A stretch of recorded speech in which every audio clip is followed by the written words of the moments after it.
அனைவருக்குமே வணக்கம். இந்தியாவுடைய வடகிழக்கு மாநிலமான அசாம் மாநிலத்தோடைய கவுகாத்தி அப்படின்ற பகுதியில் டிஐஜியா 1970களில் வேலை பார்த்து கொண்டு இருந்தவர் தான் பர்தா சரண் சர்மா அப்படின்ற இந்த நபர். இந்த நபருக்கு புட்டாலி அப்படின்ற ஒரு அக்கா இருந்திருக்காங்க. இந்த அக்காவை செஷன்கோர்ட்டில் நீதிபதியாக வேலை பார்க்குற ஒரு நபருக்கு தான் திருமணம் கட்டி கொடுத்துருந்துருக்காரு. தினமும் தன்னுடைய அக்காவுக்கு கால் பண்ணி பேசுகிறது, அக்காவுடைய பிள்ளைகள்கிட்ட கால் பண்ணி பேசுகிறது அப்படின்னு சொல்லிட்டு சந்தோஷமாக தான் இந்த டிஐஜியோடைய வாழ்க்கை நகர்ந்துக்கிட்டே போகுது. ஆனால் நாட்கள் நகர அக்காவுடைய வீட்டுக்காரருக்கு நிறைய இடங்களில் டிரான்ஸ்ஃபர் இருக்கிறதுனால கவுகாத்திலேயே இவருக்கு சொந்தமான ஒரு வீட்டில் வாடகைக்கு தங்க வச்சிருந்திருக்காரு. அதன் பிறகு 1970 ஜனவரி மாதத்திலேயே இந்த குடும்பத்தார்கள் காலி பண்ணிட்டு தூபுரி அப்படின்ற பகுதி கிட்ட போயிருந்திருக்காங்க. அப்படி டிஐஜியோடைய வீட்டை காலி பண்ணிட்டு போன புட்டாலியோடைய குடும்பத்தார்கள் கிட்ட 6 மாதம் வரைக்குமே எந்த ஒரு ஃபோன் காலும் அவர் பேசவே இல்லை, யாரையுமே நேரில் பார்க்கவே இல்லை. ஆனால் சரியாக ஜூலை 25, 1970களில் தன்னுடைய அக்கா மற்றும் அக்காவுடைய பிள்ளைகளை ஒரு மர்மமான இடத்துல அவர் பார்த்துருந்துருக்காரு.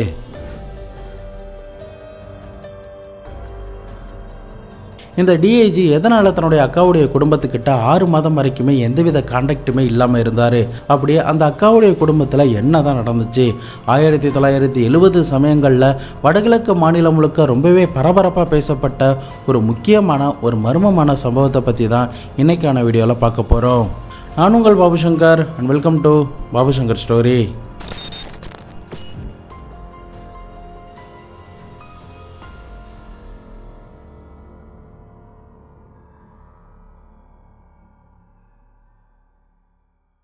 ரீசெண்டாக நம்ம சேனலில் வர வீடியோஸ்லாம் உங்களுக்கு பிடிச்சிருக்கும் அப்படிங்கிறத நான் நம்புகிறேன். வீடியோஸ் பிடிச்சதுன்னா லைக் பண்ணி 5க்கு எவ்வளோ ஸ்டார் கொடுப்பீங்க அப்படிங்கிறத கமெண்ட் பாக்ஸில் சொல்லிட்டு போங்க.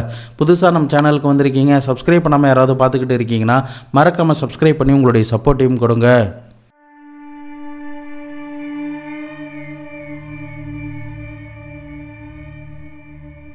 இந்தியாவுடைய வடகிழக்கு மாநிலமான அசாம் மாநிலத்தில் தூப்ரி அப்படின்ற மாவட்டத்தில் சரியாக 1969 செஷன்கோர்ட்டோடைய நீதிபதியாக உபேந்திரநாத் ராஜ்கவ் அப்படின்ற ஒருத்தருக்கு டிரான்ஸ்ஃபர் கிடச்சிருந்திருக்கு. இந்த உபேந்திராவை பற்றி சொல்லணும்னா இவருக்கு அந்த சமயத்தில் 59 வயது கிட்ட இருந்திருக்கு. அவருடைய கடைசி ஒரு வருட பணியை இந்த கோர்ட்டில் நிறைவு செய்யணும் அப்படிங்கிறதுக்காக இந்த இடத்துல அவருக்கான டிரான்ஸ்ஃபர் போடப்பட்டிருந்திருக்கு. இந்த உபேந்திரா வேற யாருமே கிடையாது. நான் இன்ட்ரோவில் சொன்னேன்ல, ஒரு டிஐஜி சரண் சிங் அப்படின்ற ஒருத்தர். அவருடைய சொந்த அக்காவான புட்டாலியை இவர் தான் திருமணம் கட்டியிருந்திருக்காரு. இவர்களுடைய திருமணம் 1940களில் நடந்திருக்கு. இந்த தம்பதியினருக்கு மொத்தம் 3 பெண் பிள்ளைகள் பிறந்திருக்காங்க. முதலாவதா நிர்மாலி அப்படின்ற ஒரு பெண், இரண்டாவதா ஜொனாலி அப்படின்ற ஒரு பெண், மூன்றாவதா ரூபாலி அப்படின்ற ஒரு பெண். இதுல நிர்மாலி அப்படின்றவங்க எம்ஏ முடிச்சதுக்கு பிறகு திருமணத்துக்காக காத்துக்கிட்டு இருக்காங்க. இரண்டாவது மகளான நிர்மாலி பிஎஸ்சி கோர்ஸ் படிச்சுக்கிட்டு இருக்காங்க. மூன்றாவது மகளான ரூபாலி அப்போதான் காலேஜில் ஃபர்ஸ்ட் இயரே ஜாயின் பண்ணியிருந்திருக்காங்க. இதில் உபேந்திராவுக்கு அடிக்கடி டிரான்ஸ்ஃபர் ஆகும் அப்படிங்கிறதுனால அவர் மட்டும் எந்தெந்த மாவட்டத்துக்கு டிரான்ஸ்ஃபர் ஆகி போகிறாரோ அங்கெல்லாம் அரசால் இவருக்குன்னு ஒதுக்கப்பட்ட பங்களாவில் தங்குவது தான் வழக்கம். இதனால் தன்னுடைய 3 மகள்கள் மற்றும் மனைவியை தன்னுடைய மச்சானான அந்த டிஐஜி சரண் சிங் அப்படின்றவருக்கு சொந்தமான ஒரு வீட்டில் தான், அதாவது கவுகாத்தி அப்படின்ற பகுதியில் உள்ள ஒரு வீட்டில் தான் தங்க வச்சிருந்திருக்காரு. அந்த வீட்டுக்குண்டான பணமும் தன்னுடைய மச்சானான சரண் சிங்குக்கு மாதந்தோறும் கரெக்டாக இவர் கொடுத்துக்கிட்டு தான் இருந்திருக்காரு.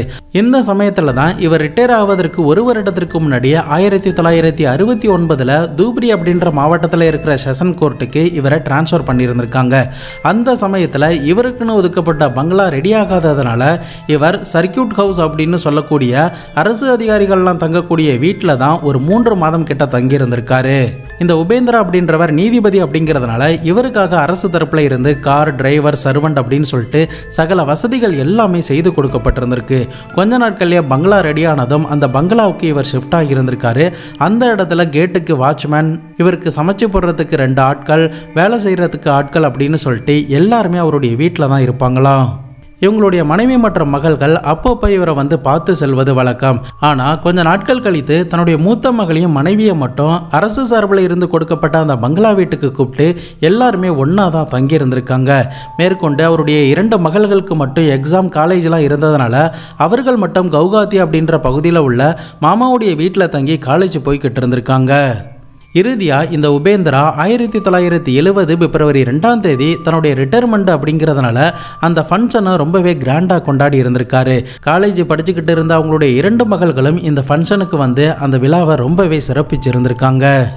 இப்போ இவர் ரிட்டையர்மெண்ட் ஆயிட்டதனால இவர் தங்கியிருக்கிற பங்களாவா காலி பண்ணி அரசாங்கத்துக்கிட்ட கொடுக்கணும். ஆனா இவர் அந்த வீட்டை காலி பண்ணுவதற்காக 3 மாதம் கிட்ட டைம் கொடுக்கப்பட்டிருந்திருக்கு. அதே சமயம் இவர் ரிட்டையர்மெண்ட் ஆயிட்டதனால இவர் வேலை பார்த்துக்கிட்டு இருந்த அதே நீதிமன்றத்துக்கு NK சௌத்ரி அப்படின்ற ஒரு நீதிபதியை நியமிச்சிருந்திருக்காங்க.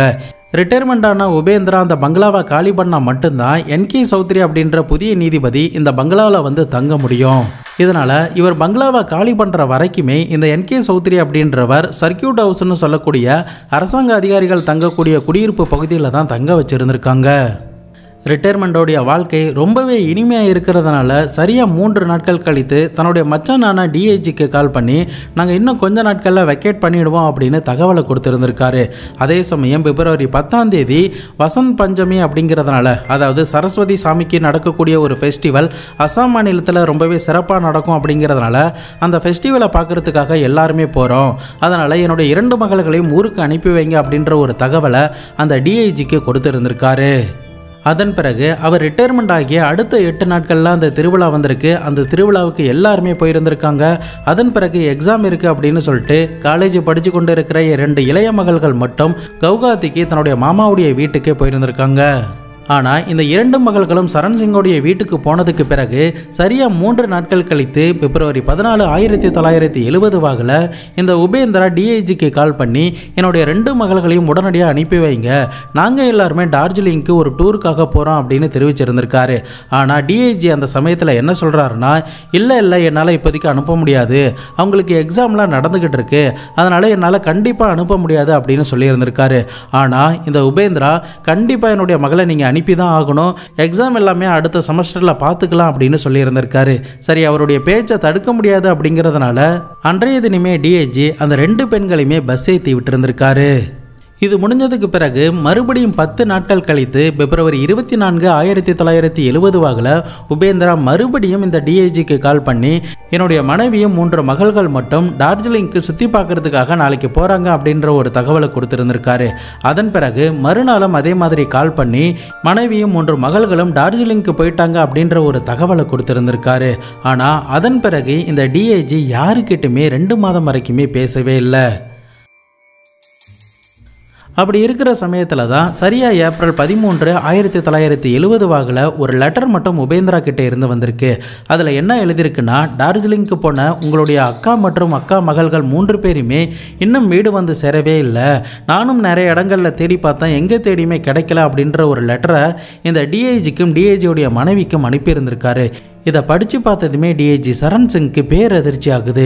உடனடியாக இந்த உபேந்திரா தங்கியிருந்த தூப்ரி மாவட்டத்தில் உள்ள அவருக்குன்னு ஒதுக்கப்பட்ட அந்த பங்களாவில் வந்து விசாரிச்சிருந்திருக்காரு. அப்படி விசாரணை பண்ணும்போது ஏப்ரல் 15ஆம் தேதி அவர் வீட்டை காலி பண்ணிட்டு போயிட்டாரு, இந்த இடத்துக்கு வேற ஒரு நீதிபதி நாளைக்கு வரப்போகிறாங்க அப்படின்ற ஒரு தகவலை அந்த பங்களாவில் வேலை பார்த்துக்கிட்டு இருந்தவங்க கொடுத்துருந்துருக்காங்க. அந்த சமயங்களில் internet, WhatsApp, mail, mobile phone அப்படின்னு சொல்லிட்டு எதுவுமே கிடையாது. ஒருத்தர் டெலிஃபோன் நம்பர் கொடுத்தா மட்டும்தான் அந்த இடத்துக்கு அவர்களால் கால் பண்ண முடியும். ஆனால் உபேந்திரா இந்த இடத்துல இருந்து கிளம்புறதுக்கு முன்னாடி எந்த ஒரு டெலிஃபோனுமே யாருக்கிட்டையுமே கொடுக்கவே இல்லை. இதனால் கண்டிப்பாக தன்னுடைய அக்காவையும் அக்கா மகளையும் தேடி தான் இந்த உபேந்திரா போயிருப்பாரு அப்படின்னு சொல்லிட்டு உபேந்திராவையும் ஒரு பக்கம் தேட ஆரம்பிக்கிறாரு. தன்னுடைய அக்கா மற்றும் அக்காவுடைய பிள்ளைகளையும் ஒரு பக்கம் இந்த DIG தேட ஆரம்பிச்சிருக்காரு. இறுதியாக 3 மாதம் கழித்து ஜூலை மாதம் 1970 தன்னுடைய அக்காவுடைய குடும்பத்தார்கள் தங்கியிருந்தா அதே பங்களாவுக்கு வந்து செக் பண்ணி பார்த்துருந்துருக்காரு. அந்த சமயத்தில் அந்த இடத்துல இவங்க அக்காவுடைய குடும்பத்தார்கள் இல்லை, அதுக்கு பதிலாக புதிதாக வந்த நீதிபதியோடைய குடும்பத்தார்கள் தான் இருந்திருக்காங்க. இதனால் அந்த நீதிபதி கிட்ட நடந்த விஷயங்கள்லாம் சொல்லும்போது அவர் உடனடியாக என்ன சொல்கிறாருன்னா, நீங்கள் எதுக்கும் கோர்ட்டில் போயிட்டு விசாரிச்சு பாருங்கள், அவருக்கு சர்வனண்டாக வேலை பார்த்த யாருக்காவது ஏதாவது தெரிய வாய்ப்பு இருக்குது, அவர் கடைசியாக எங்கே போனாரோ அப்படின்ற சொல்வதற்கும் வாய்ப்பு இருக்குது அப்படின்ற ஒரு தகவலை அந்த நீதிபதி கொடுத்திருந்திருக்காரு. உடனடியாக DIG சரண் சிங் அந்த செஷன் கோர்ட்டுக்கு வந்து அங்கே இருக்கிற ஆஃபீஸர்ஸ் எல்லாரையுமே விசாரணை பண்ணியிருந்திருக்காரு. அந்த சமயத்தில் தான் நீதிபதிகளுக்கு உதவியாளர்களாக இருக்கிற ஜாய் பிரகாஷ் மற்றும் கோலக் சர்மா அப்படின்ற 2 பேரை விசாரணை பண்ணும்போது தான் ஒரு முக்கியமான தடயமே சரண் சிங்க்கு கிடச்சிருந்திருக்கு. இதில் கோலக் சர்மா அப்படின்ற ஒருத்தர் என்ன சொல்கிறாருன்னா, சரியா ஏப்ரல் 15, 1970 வாக்கில் உபேந்திரநாத் அந்த பங்களா வீட்டை காலி பண்ணும்போது அவர் மட்டும் தனியாக தான் காலி பண்ணி போனார் அப்படின்ற ஒரு தகவலை கொடுக்குறாரு. அதன் பிறகு ஜெயபிரகாஷை விசாரணை பண்ணும்போது தான் ஒரு முக்கியமான ஒரு தடயமே கிடைக்குது. அது என்னன்னா, ஜெயபிரகாஷோடைய அப்பாவான சத்யபிரகாஷ் அப்படின்றவர் கௌரிப்பூர் அப்படின்ற பகுதியில் வாழ்ந்துகிட்டு இருந்ததாகவும் அவரை சரியா ஜூன் 3, 1970 வாக்கில் இந்த உபேந்திரநாத் அப்படின்றவர் வந்து மீட் பண்ணாரு அப்படின்னும் அந்த சமயத்தில் இடங்கள் பற்றி விசாரிச்சுட்டு இருந்தார். அந்த சமயத்தில் இந்த உபேந்திரநாத் அப்படின்றவர் தான் ஒரு ஆசிரமம் கட்ட போகிறதாகவும் அதுக்கு தான் இடம் வேண்டும் அப்படின்னு சொல்லிட்டு தன்னுடைய அப்பாவை அழைச்சிக்கிட்டு இடங்கள்லாம் பார்த்ததாகவும் அந்த சமயத்தில் அதுக்கு சில அட்வான்ஸ்லாம் கொடுக்கப்பட்டதாகவும் அதன் பிறகு 3 நாட்கள் தங்கிவிட்டு அவர் அங்கிருந்து வேற ஊர் போனார் அப்படின்ற ஒரு தகவலை ஜெயபிரகாஷ் கொடுத்துருந்துருக்காரு. உடனடியாக டிஐஜி சரண் சிங் என்ன பண்ணியிருந்திருக்காரு, எங்கே போகிறான் அப்படின்னு சொன்னாரா அப்படின்ற ஒரு தகவலை கேட்கும்போது, நானும் இந்த சம்பவங்கள்லாம் நடக்கும்போது பக்கத்தில் தான் சார் இருந்தேன். என்னுடைய அப்பா இதை பற்றி கேட்கும்போது, நான் சில்லிகுரி அப்படின்ற பகுதியில் உள்ள சவ்வாய் ஹோட்டல் அப்படின்ற ஒரு இடத்துக்கு தான் போகிறேன், அங்கே தான் நான் தங்கியிருப்பேன், உனக்கு ஏதாவது எமர்ஜென்சினா என்னை வந்து பாரு, நான் இங்கே வந்து பார்த்துட்டு போனேன் அப்படின்ற விஷயத்தை யாருக்கிட்டையுமே சொல்லிடாத அப்படின்னு என்னுடைய அப்பா கிட்டையும் என்கிட்டையும் சொல்லிட்டு போனார் அப்படின்ற ஒரு தகவலை இந்த ஜெயபிரகாஷ் அப்படின்றவர் டிஐஜி கிட்ட கொடுத்துருந்துருக்காரு. உடனடியாக டிஐஜி சரண் சர்மா என்ன பண்ணுறாருன்னா, தூபுரி போலீஸ் ஸ்டேஷன் அதிகாரிகளை அழைத்து கொண்டு சம்மந்தப்பட்ட அந்த லோக்கல் ஹோட்டலுக்கு போயிட்டு அங்கே உள்ள ரிசப்ஷனில் இப்படி ஒரு ஆள் தங்கியிருக்காரா அப்படின்னு சொல்லி விசாரணை பண்ணும்போது ரூம் நம்பர் 3ல் அவர் தங்கியிருக்காரு அப்படின்ற ஒரு தகவலை கொடுத்ததும் அங்கே இருந்த ஸ்டாஃப் 2 பேர் போலீஸ் அதிகாரிகளை அந்த ரூம் கிட்ட அழைச்சிட்டு போயிருந்திருக்காங்க. அந்த சமயத்தில் ரூமோடைய டோரை இந்த சரண் சர்மா தட்டி இருந்திருக்காரு. ரூமோடைய டோரும் மெல்லமாக திறக்குது. ஒரு பக்கம் உபேந்திரா அந்த பக்கம் நிற்கிறாரு, மறுபக்கம் சரண் சர்மா நிற்கிறாரு. 2 பேருமே ஒருத்தருக்கு ஒருத்தர் பார்த்துக்கும் போது 2 பேருக்குமே பெரிய ஷாக்கிங்காக தான் இருந்திருக்கு. அதிர்ச்சியில் இருக்கிற சரண் சர்மா தன்னுடைய அக்கா மற்றும் மகள்கள் எங்கே அப்படின்னு சொல்லி தன்னுடைய மச்சான் கிட்ட கேட்டிருந்திருக்காரு. அந்த சமயத்தில் உபேந்திரா என்ன சொல்கிறாருன்னா, அவர்கள் 4 பேருமே டார்ஜிலிங்கில் இருக்கிற ஒரு வீட்டில் தான் தங்கியிருக்காங்க அப்படின்ற ஒரு தகவலை கொடுக்குறாரு. சரி, அட்ரஸை கொடுங்க, நாங்கள் செக் பண்ணி பார்க்குறோம் அப்படின்னு சொல்லி அட்ரஸையும் எழுதி வாங்கி கொண்டு டார்ஜிலிங்கோடைய லோக்கல் போலீஸ் அதிகாரிகளை வச்சு அந்த அட்ரஸில் போயிட்டு செக் பண்ணி பார்த்துருக்காங்க. ஆனால் அந்த இடத்துல அப்படி ஒரு ஆளே இல்லை அப்படிங்கிறது தெரிய வருது. ஒரு ஃபேக்கான அட்ரஸ் தான் இவர் கொடுத்துருக்காரு அப்படிங்கிறது தெரிஞ்சதுமே உடனடியாக துருவி அவர்கிட்ட மறுபடியும் விசாரிச்சுக்கிட்டே இருந்திருக்காங்க. அந்த சமயத்தில் அவர் என்ன சொல்கிறாருன்னா, நான் வாயால் இனிமேல் எதையுமே சொல்ல மாட்டேன், ஒரு நோட்டு பேப்பரில் என்ன நடந்துச்சு அப்படிங்கிறத எழுதி தரேன், நீங்களே படிச்சுக்கோங்க அப்படின்னு தெரிவிச்சிருந்திருக்காரு. அன்றைய நாள் அந்த நோட்டு பேப்பரில் அப்படி என்ன தான் எழுதி கொடுத்தாரு.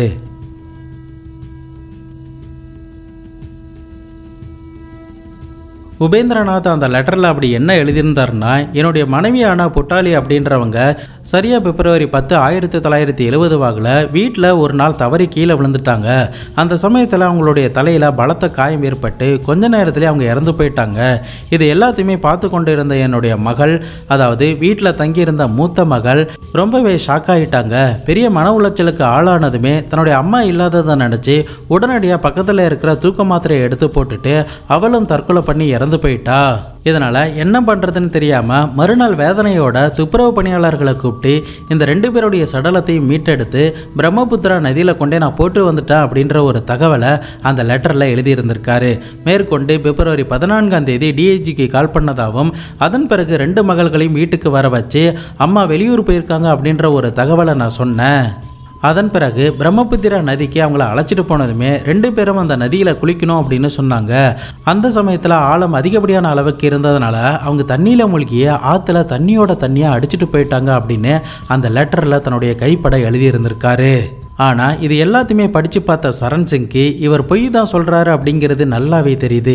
இதனால் நீங்கள் போலீஸ் ஸ்டேஷன் போகணும், அதே சமயம் நீதிபதி கிட்ட இதே வாக்குமூலத்தை கொடுக்கணும் அப்படிங்கிறதுக்காக ட்ரெஸ்ஸு நீங்கள் மாற்றிட்டு உடனடியாக வாங்க அப்படின்ற ஒரு தகவலை கொடுத்துருந்துருக்காரு.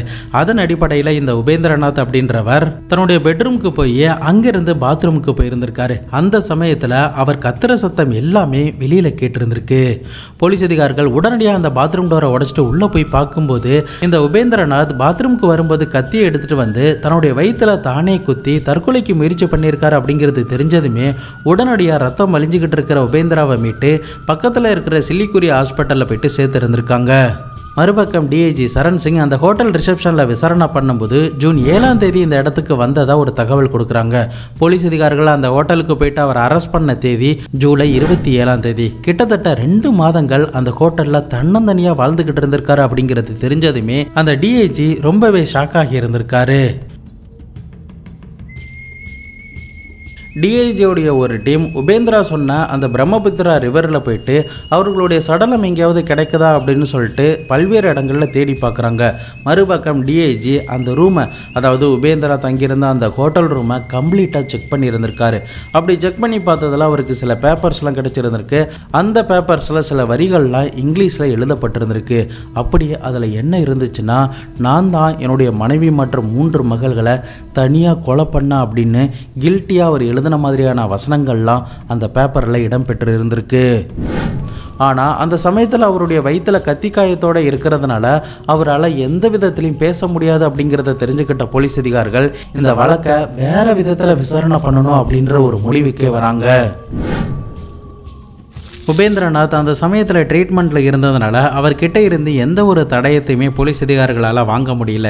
இதனால் அவர் கூட வேலை பார்த்தவர்கள், குறிப்பாக அந்த பங்களாவில் இவர் உயிரோடு இருக்கிற சமயத்தில் யாரெல்லாம் இவர் கூட இருந்தாங்களோ அவர்கள் எல்லாருக்கிட்டையுமே விசாரிச்சிருந்திருக்காங்க. அப்படி விசாரணை பண்ணதன் மூலியமாக தான் சில ஷாக்கிங்கான டீட்டெயில்ஸ் எல்லாமே தெரிஞ்சிருந்திருக்கு. அது என்ன அப்படிங்கிறத 1 by 1 இப்போ நம்ம பார்த்துடலாம்.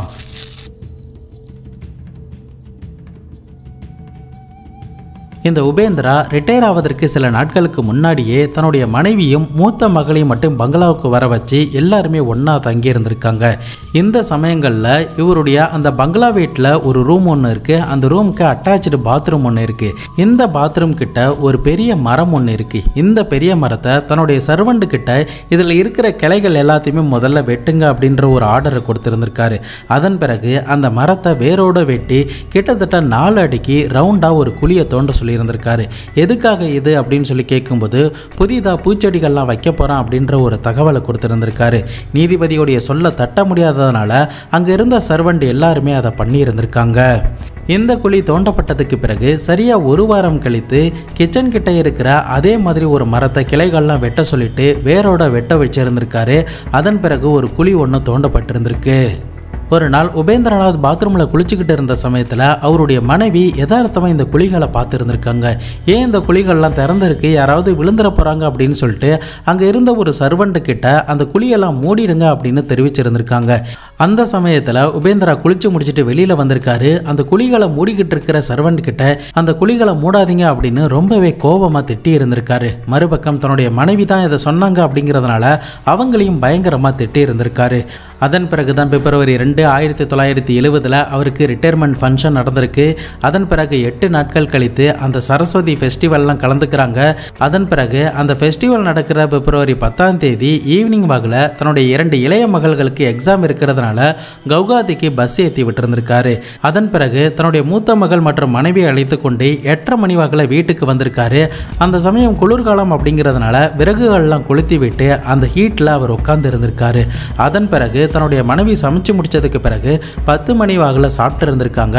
அதன் பிறகு மறுநாள் காலையில் பார்க்கும்போது இவர் மட்டும்தான் அந்த வீட்டில் தனியாக இருந்தார் அப்படின்னு சொல்லிட்டு அவருடைய பியூனான பீகான் பிரசாத் அப்படின்ற ஒருத்தர் இது எல்லாத்தையுமே டிஐஜி கிட்ட தன்னுடைய ஸ்டேட்மெண்ட்டாக கொடுத்துருந்துருக்காரு. மேற்கொண்டு அவர் என்ன சொல்கிறாருன்னா, அடுத்த நாள் காலையில் பிப்ரவரி 11ஆம் தேதி நான் வீட்டுக்கு வந்து பார்த்தபோது அவர் தனியாக தான் இருந்தார். அந்த சமயத்தில் எங்கே ஆளை காணோம் அப்படின்னு சொல்லி வீட்டுக்குள்ளே போனபோது ரூமோடைய அட்டாச் பாத்ரூமில் துணிகள் எல்லாத்தையுமே துவைச்சிக்கிட்டு இருந்தார்.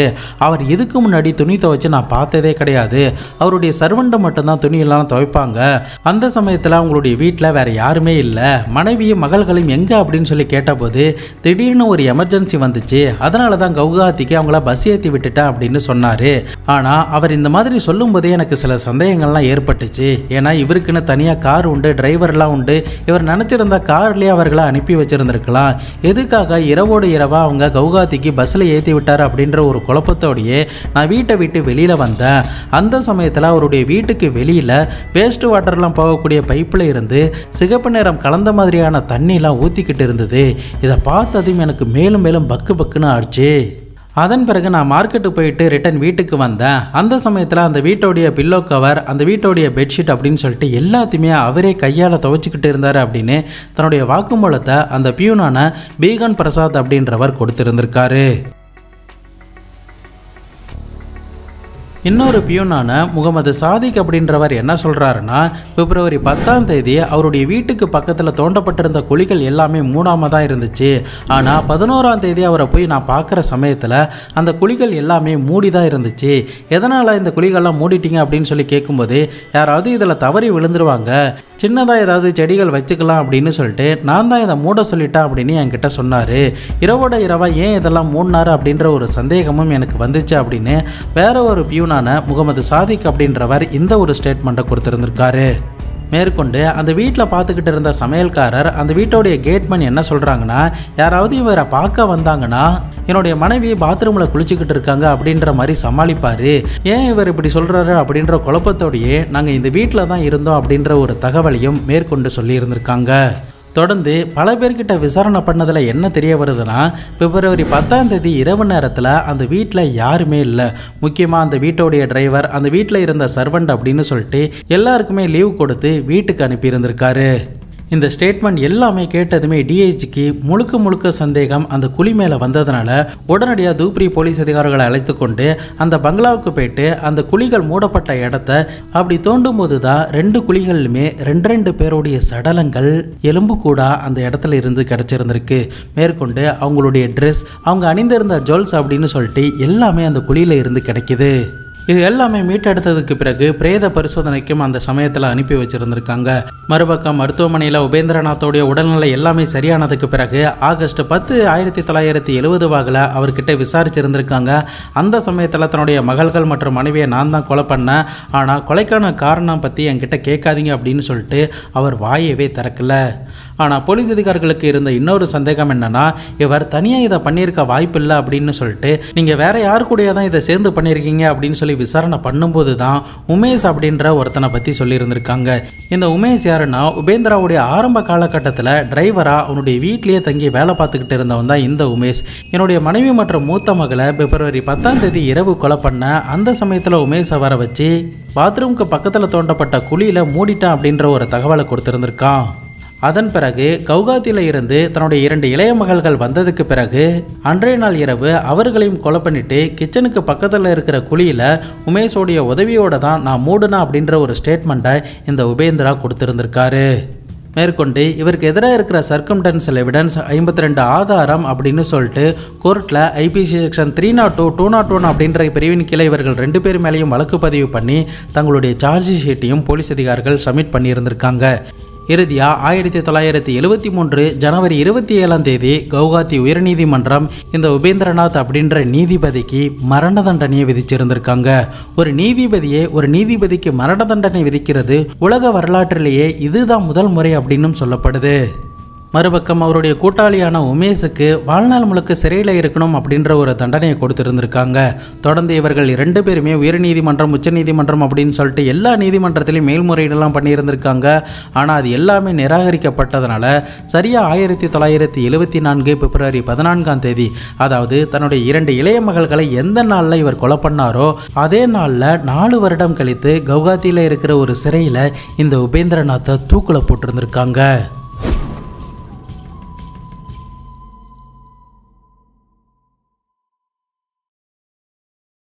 இந்த உபேந்திரா தான் சாகும் தருவாயில் கூட எதனால் இவர்களை கொலை பண்ண அப்படின்ற ஒரு விஷயத்தை தெரிவிக்கவே இல்லை. கடைசி வரைக்குமே இந்த விஷயம் மட்டும் மர்மமாகவே இப்போ வரைக்கும் நீடிச்சுக்கிட்டு தான் இருக்குது. ஆனால் அந்த சமயங்களில் சில கான்ஸ்பிரசியான தேரிஸ் எல்லாம் பேசப்பட்டுச்சு.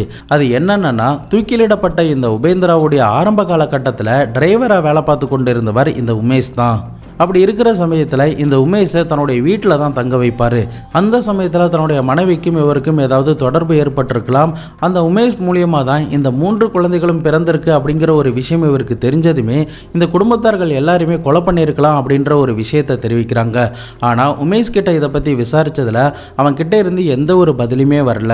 மேற்கொண்டு உபேந்திரா என்ன காரணத்துக்காக அவர்களை கொலை பண்ண அப்படின்ற விஷயத்தை அவங்ககிட்ட சொன்னாரா அப்படின்னு சொல்லி கேட்டபோது கூட அப்படி எதுவுமே சொல்லலை, என்கிட்ட பணம் மட்டும் கொடுத்தாரு, மேற்கொண்டு இந்த சடலத்தெல்லாம் குழியில் போட்டு மூட சொன்னார், நான் அதை மட்டும் தான் பண்ணேன் அப்படின்னு சொல்லிட்டு அவனும் சில வாக்குமூலம்லாம் கொடுத்துருந்துருக்கான். இன்னொரு கான்ஸ்பிரசியான தேரி என்னன்னா, இந்த உபேந்திரநாத் அப்படின்றவர் தன்னுடைய சாதி மேலே ரொம்பவே அதிக பற்று கொண்டவர்.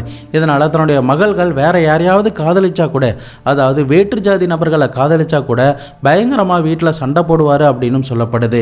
இதனால் இந்த காரணத்தினால கூட எல்லாரையுமே கொலை பண்ணியிருக்கலாம் அப்படின்னு சொல்லப்படுது. ஆனால் உண்மையான ரீசன் என்ன அப்படிங்கிறது தூக்கிலிடப்பட்ட உபேந்திராவுக்கும் அவருடைய மனைவி மற்றும் மகள்களுக்கு மட்டும்தான் தெரியும். உலகத்திலேயே ஒரு நீதிபதி தூக்கிலிடப்பட்ட வழக்குனா அது இந்த வழக்கு தான். உபேந்திரா என்ன காரணத்துக்காக தன்னுடைய குடும்பத்தார்களை கொலை பண்ணாரு அப்படிங்கிறத உங்களுடைய மனதும் உங்களுடைய இன்ட்யூஷனும் என்ன சொல்லுது அப்படிங்கிறத மறக்காம கமெண்ட் பாக்ஸில் சொல்லிட்டு போங்க. வீடியோவுடைய ப்ரெசன்டேஷன்லாம் உங்களுக்கு பிடிச்சிருந்ததுன்னா 5க்கு எவ்வளோ ஸ்டார் கொடுப்பீங்க அப்படிங்கிறதையும் மறக்காம கமெண்ட் பாக்ஸில் சொல்லிட்டு போங்க. வேறு இன்னும் என்னென்ன சேஞ்சஸ் பண்ணணும், வேறு என்னென்ன டாபிக் பேசணும் அப்படிங்கிறதையும் மறக்காம கமெண்ட் பாக்ஸில் சொல்லுங்கள். இதை பற்றி உங்களுடைய நண்பர்களும் தெரிஞ்சுக்கணும் அப்படின்னு நீங்கள் ஆசைப்பட்டீங்கன்னா அவர்களுக்கும் ஷேர் பண்ணி விடுங்க. நம்ம சேனலுக்காக உருவாக்கப்பட்ட இன்ஸ்டாகிராம், டெலிகிராமில் ஃபாலோ பண்ணாதவங்க ஃபாலோ பண்ணிக்கோங்க, ஜாயின் பண்ணாதவங்க ஜாயின் பண்ணிக்கோங்க. நாளை மறுநாள் வேறு ஒரு கிரைம் கேஸோட வேறு ஒரு வீடியோவில் உங்களை வந்து சந்திக்கிறேன். அது வரைக்கும் உங்களிடமிருந்து விடைபெறுவது உங்கள் பாபு சங்கர்.